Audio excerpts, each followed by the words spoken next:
This is black excellence. This is black pride. This is, I mean, I could go down the line. Listen, the funniest black family in history. I have their bloodline sitting on this couch right now. I just got them in my camera. The funniest black family on TV in history.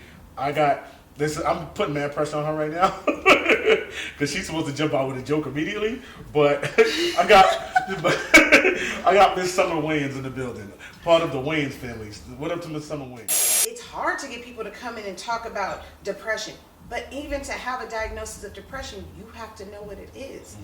And so less than the label, it's about the experience. So I really focus on that kind of stuff, you know? So for instance, we hear depression all the time, but what's depression?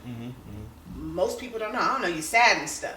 And I'm like, it has so much more than that. There's hopelessness, there's helplessness, worthlessness. How many of us in our community already with just those three things experience that through society, right? Then we add in there the feeling of fatigue, the loss of pleasure in previously fun activities, you know?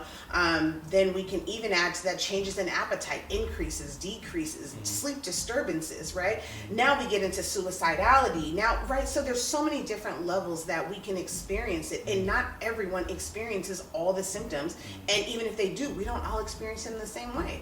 So I think right now, I'm really trying to educate people on what it is. Every single person has mental health, but what we tend to hear about is the illness part.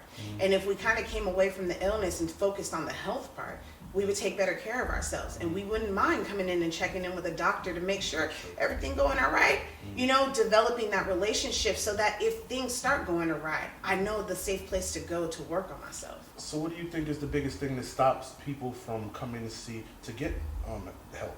The unknown. Nobody knows, and what we know is what we've seen on TV, right? Or we see a shooting and then they're like, oh, they're mentally ill. Well, yeah, maybe, but that's not why they went shooting up everybody, right?